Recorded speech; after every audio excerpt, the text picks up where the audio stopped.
bumi, menghimpunnya dalam satu keluarga.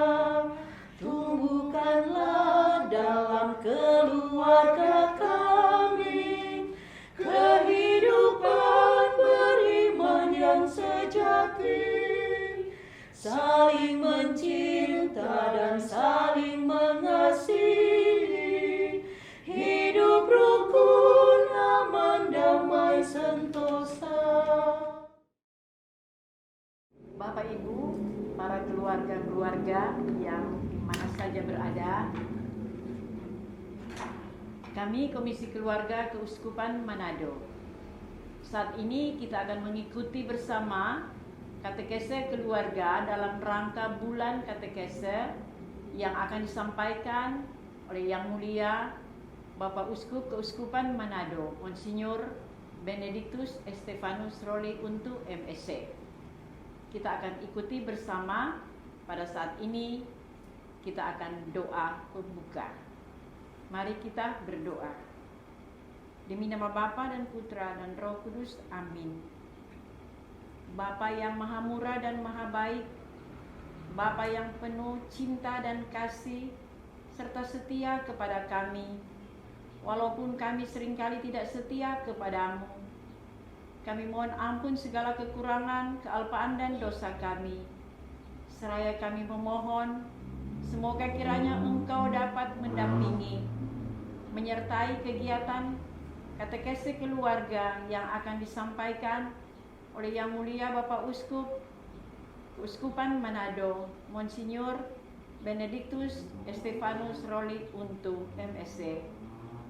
Kami mohon semoga keluarga-keluarga yang mendengarkan katekese ini dapat mewujud nyatakan dalam kehidupan keluarga mereka. Kegiatan ini kami musrahkan dalam tangan kemurahan-Mu dengan perantaraan Kristus Tuhan dan pengantara kami. Amin. Demi nama Bapa dan Putra dan Roh Kudus. Amin. Kegiatan ini kami akan serahkan kepada Yang Mulia Bapak Uskup.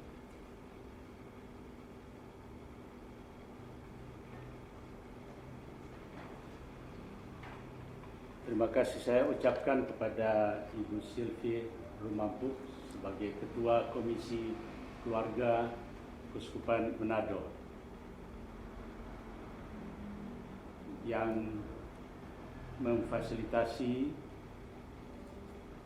gerakan dari KWI, Konferensi Wali Gereja Uskup Indonesia, untuk membantu kita mengisi bulan keluarga dengan katekese keluarga. Saudara-saudara yang terkasih, keluarga dibentuk oleh perkawinan antara laki-laki dan perempuan. Baik laki-laki maupun perempuan mempunyai cita-cita luhur untuk membentuk keluarga yang harmonis. Kita tahu seringkali cita-cita itu tidak mudah dijalankan. Mengapa?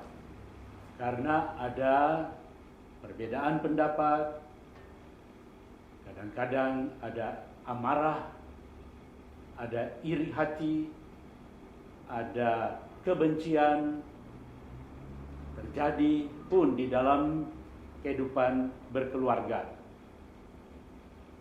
Sehingga kita bertanya untuk selanjutnya, bagaimana keluarga dapat menghadapi masalah-masalah seperti ini? Gereja Katolik secara tegas mengajarkan bahwa perkawinan Katolik adalah sakramen. Artinya tanda nyata Allah mau menyelamatkan manusia lewat suatu bentuk kehidupan manusia. Bentuk itu sangat konkret, yaitu di dalam keluarga, di mana cinta kasih dibangun seperti Yesus sudah sampaikan, sebagaimana Bapa mengasihi aku, demikian pun aku mengasihi kamu. Tinggallah dalam cinta kasih itu. Dan lalu kemudian Yesus mengatakan, inilah perintahku, supaya kamu saling mengasihi.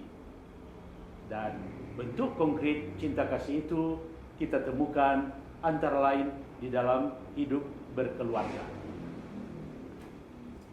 Sehingga itu berarti setiap pasangan suami istri harus menjaga suasana ini untuk membangun kesucian di dalam hidup berkeluarga yang ditandai dengan hidup kesucian perkawinan. Karena itu sifat perkawinan Katolik adalah monogami, tak terceraikan, kecuali katakan oleh kematian. Berdasarkan apa yang Yesus tegaskan sebagai prinsip, karena apa yang telah dipersatukan Allah tidak boleh diceraikan oleh manusia. Sakramen perkawinan sebagai akar pembentukan keluarga-keluarga Katolik hendaknya dijaga kesuciannya, karena keluarga merupakan gereja kecil.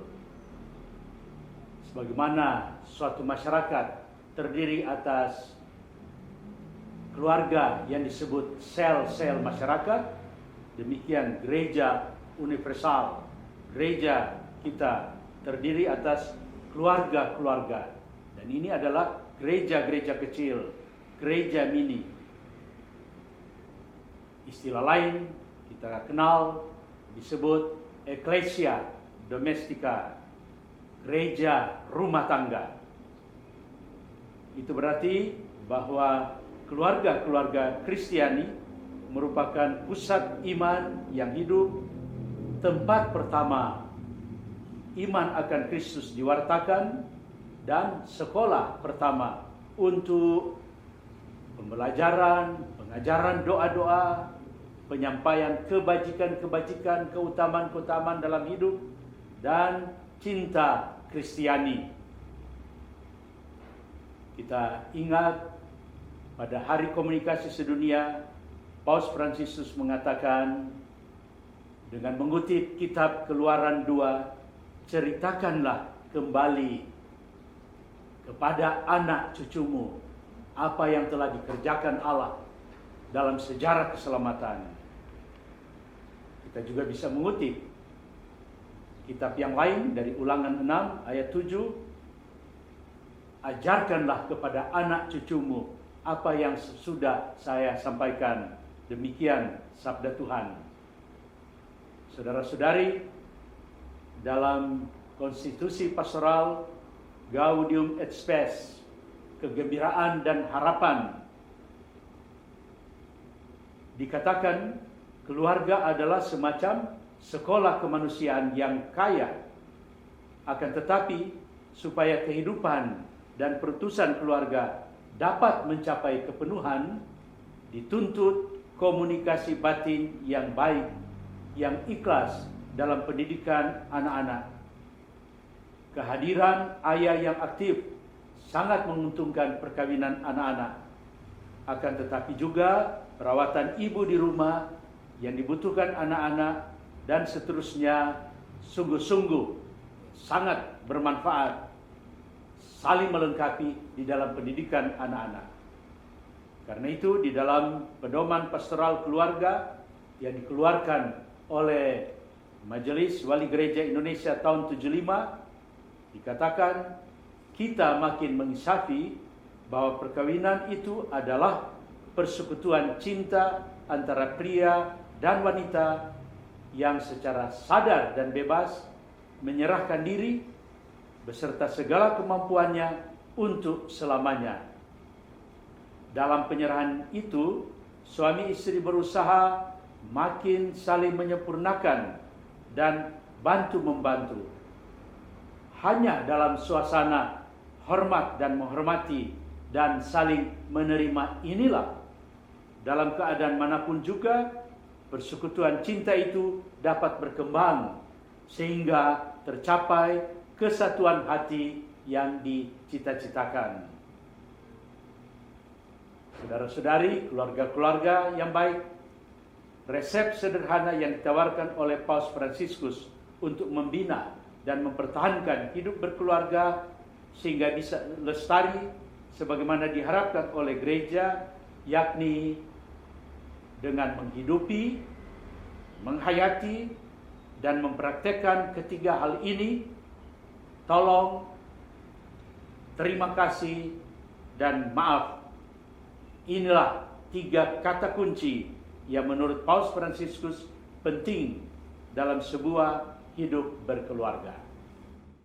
Terima kasih ku ucapkan padamu atas dia yang kau berikan padaku. Sekian lamanya ku berdoa menunggu, menanti janjimu Tuhan. Tulang rusuk yang telah lama hilang, Kini ku menjadi penolongmu. tulang rusuk yang ku nantikan, Kini ku menjadi pendampingmu. Kita berdua menjadi satu dalam kasih-Nya, menjadi satu. Kita berdua menjadi satu, melayani Tuhan selama-lamanya. Bapak Ibu, keluarga-keluarga yang baik, Sri Paus Fransiskus mengatakan 3 kata kunci. Itu diucapkan pada hari Jumat tanggal 14 Februari tahun 2014 pada hari Valentine's Day, di hadapan pasangan-pasangan yang telah bertunangan yang berkumpul di lapangan Santo Petrus. Paus menyampaikan resep sederhana untuk melestarikan panggilan hidup berkeluarga. Dalam bahasa Inggris, Paus mengatakan, "The perfect family doesn't exist, nor is there a perfect husband or a perfect wife. And let's not talk about the perfect mother-in-law. It's just us sinners." A healthy family life requires frequent use of 3 phrases. May I, thank you, and I'm sorry, and never, never, never end the day without making peace. Saudara-saudari, bahasa Inggris ini bisa jadi juga terjemahan atas bahasa asing lainnya. Dalam bahasa Indonesia, Paus mengatakan, keluarga yang sempurna tidak pernah ada. Juga seorang suami yang sempurna atau istri yang sempurna tidak ada. Dan kita juga tidak akan bicara lebih lanjut tentang ibu tiri, ibu sambung yang sempurna.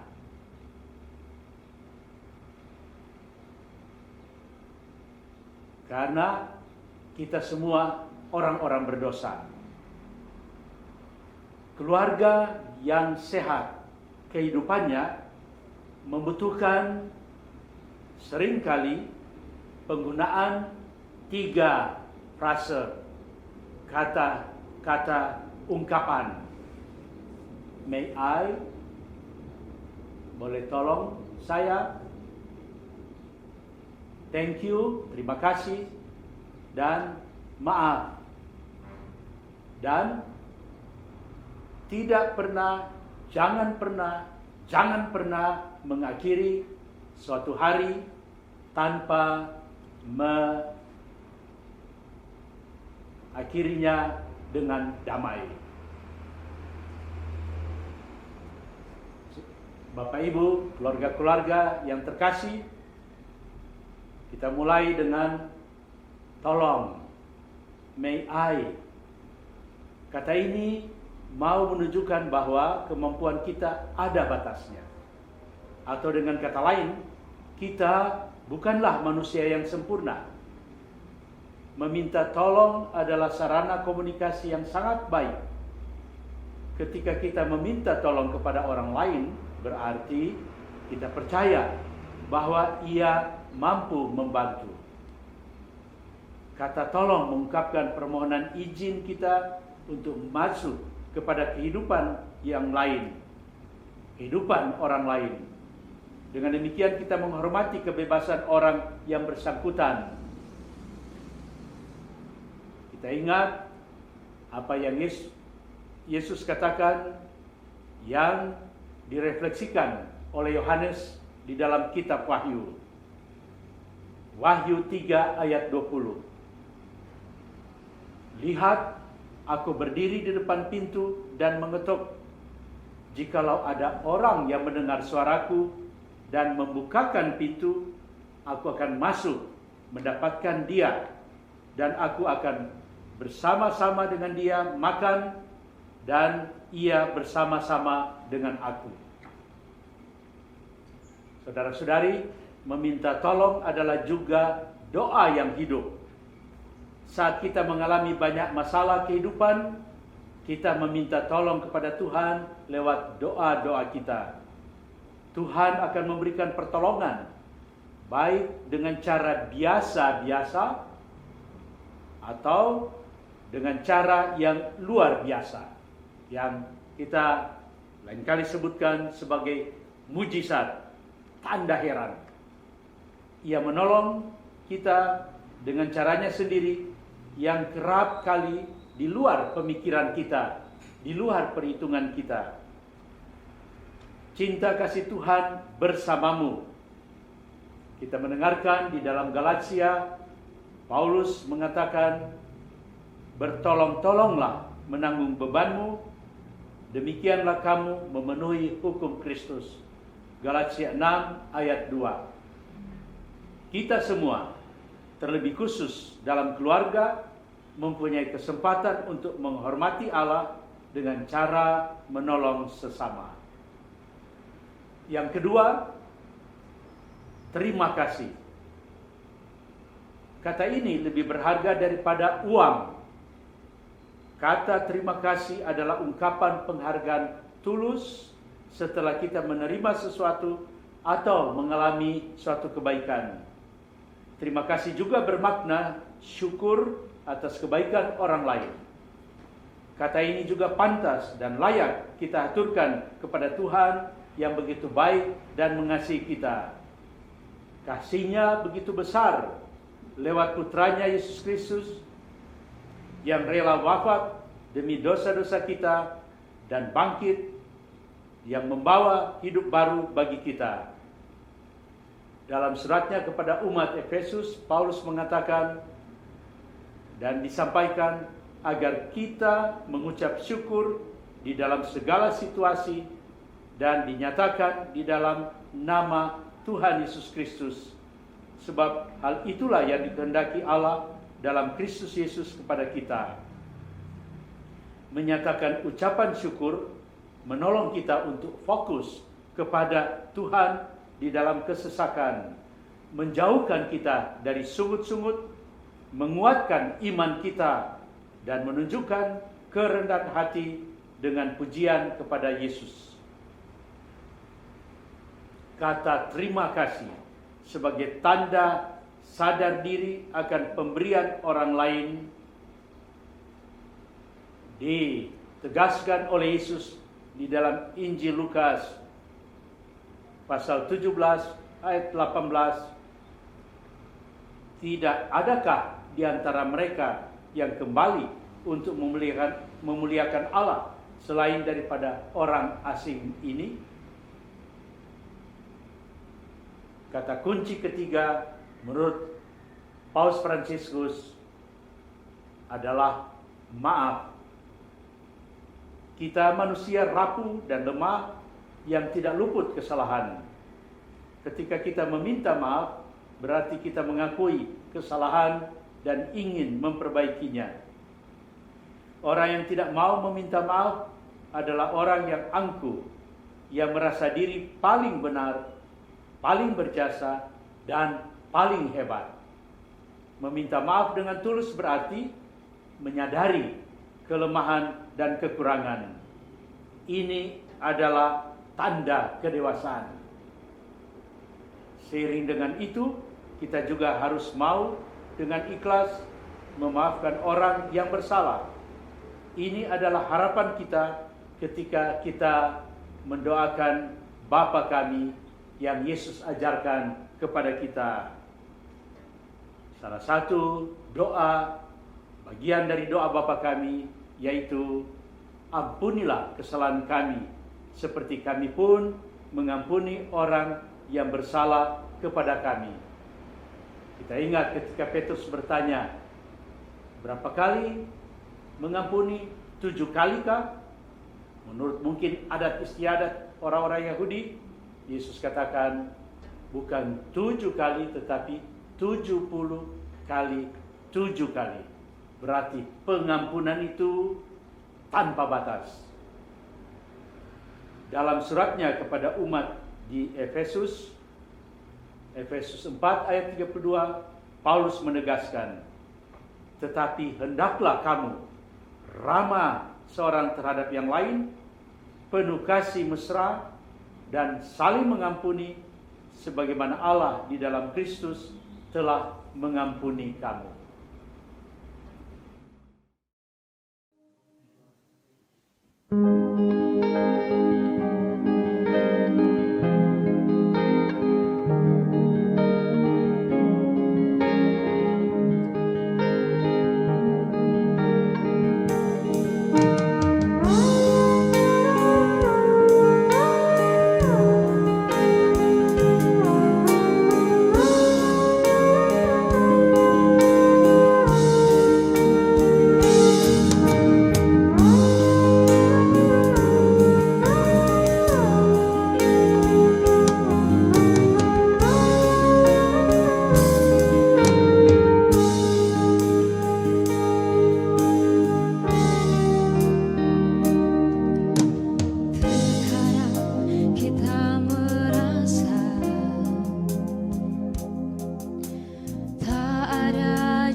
kita percaya sampai mujizat menjadi nyata.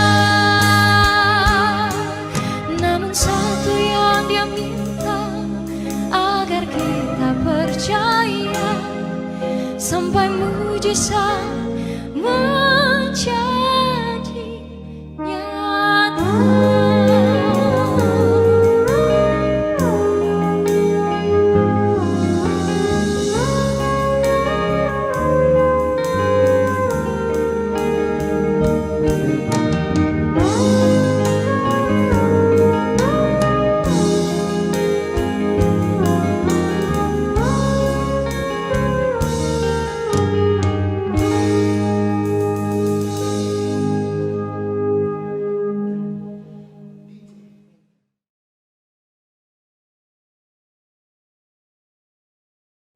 Saudara-saudara yang terkasih, khususnya keluarga-keluarga yang baik, kita ingat kembali apa yang dikatakan oleh Sri Paus di hadapan pasangan-pasangan yang telah bertunangan di lapangan 1 Petrus Vatikan Roma pada tanggal 14 Februari 2014 pada hari Valentine. 3 kata kunci yang Sri Paus sampaikan dengan menekankan bahwa keluarga itu tidak sempurna. Itu berarti juga suami tidak sempurna, istri tidak sempurna, dan juga mereka yang ada di sekitar kita tidak sempurna. Kita semua orang-orang berdosa. Dan Sri Paus mengungkapkan, mungkin dalam bahasa Inggris lebih kuat, powerful ungkapannya. 3 ungkapan itu, may I thank you and I'm sorry, and never end the day without making peace. Luar biasa kata-kata ini, penuh kekuatan, penuh daya, penuh energi. Kita ingat tentang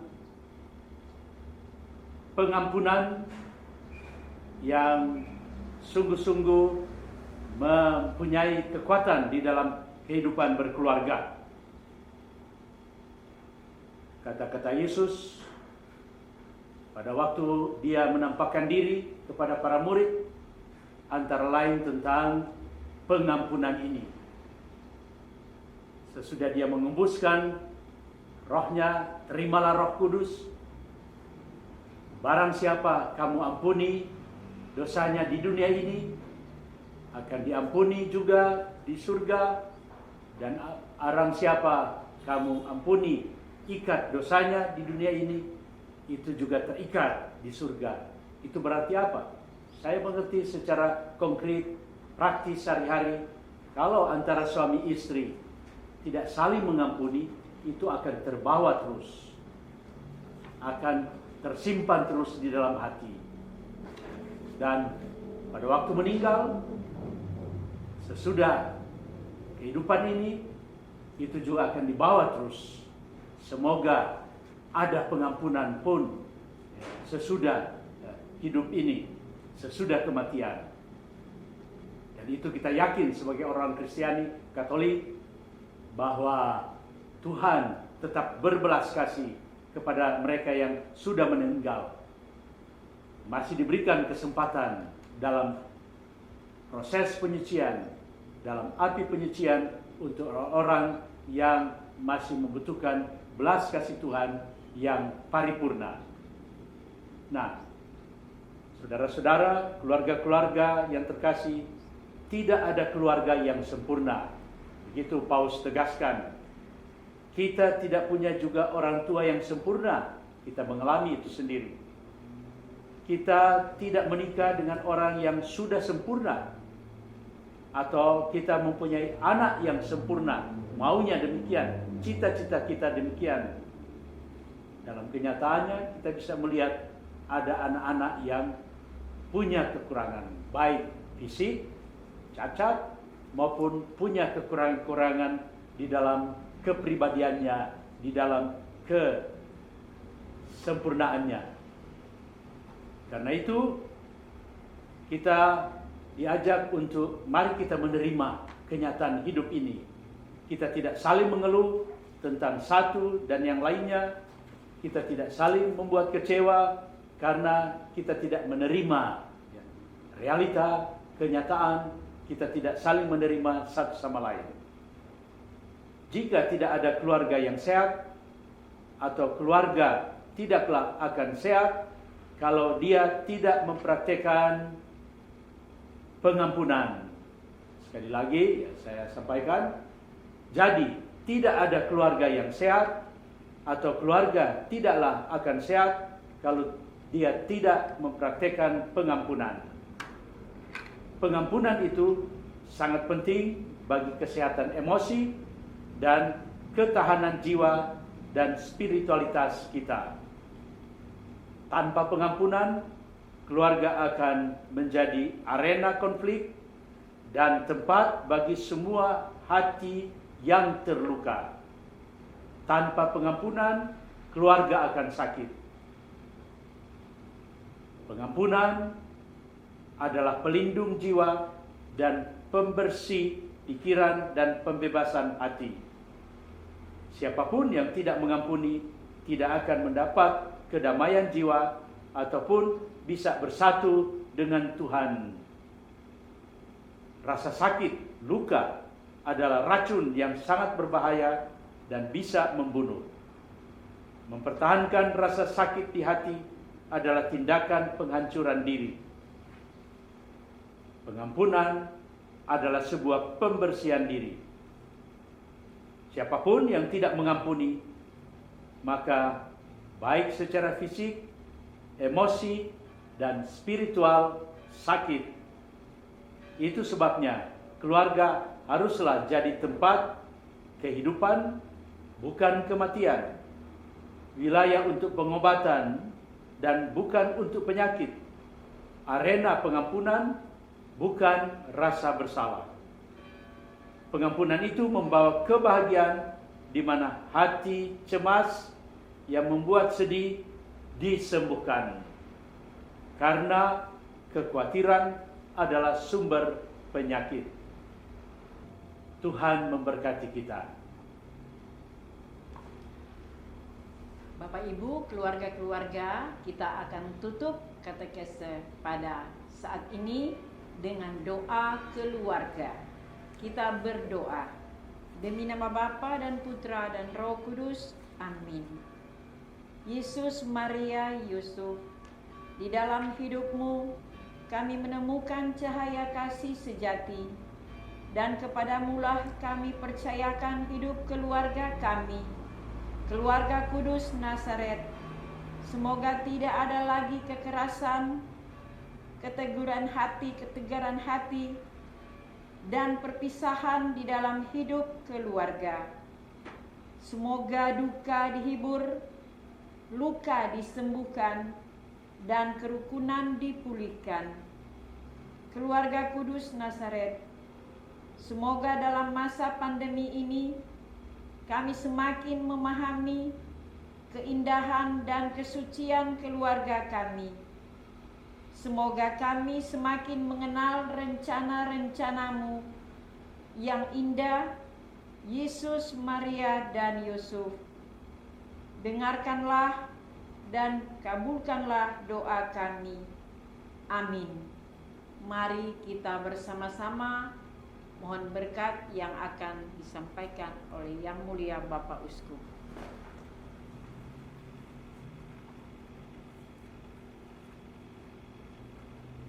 Bapak Ibu, saudara-saudara yang terkasih, khususnya keluarga-keluarga yang baik, mari kita memohon sekali lagi berkat Tuhan untuk kita sekalian, agar keluarga-keluarga kita meneladan keluarga Kudus Nazaret.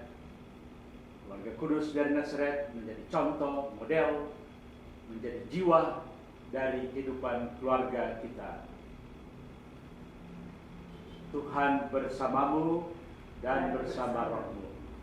Semoga Allah yang Maha Kuasa dan Pengasih menuntun, membimbing, menjaga, melindungi, dan menyertai keluarga-keluarga saudara-saudari sekalian, Bapa dan Putra dan Roh Kudus. Amin. Demikianlah katekese keluarga pada saat ini. Kami Komisi Keluarga Keuskupan Manado menyampaikan terima kasih kepada Yang Mulia Bapak Uskup Monsinyur Benedictus Estefanus Roli untuk MSc yang sudah memberikan katekese keluarga dalam rangka bulan katekese. Dan terima kasih juga kepada Bapak Ibu keluarga-keluarga yang telah mendengarkan katekese keluarga ini. Semoga apa yang didengar ini dapat bermanfaat dalam kehidupan keluarga dengan 3 kata kunci: tolong, terima kasih, dan maaf. Sampai jumpa, salam sehat. Kita ketemu di situasi dan kegiatan lainnya. Ya Tuhan Allah yang Maha Rahim, Engkaulah Bapa kami semua. Engkau ciptakan insan di bumi, menghimpunnya dalam satu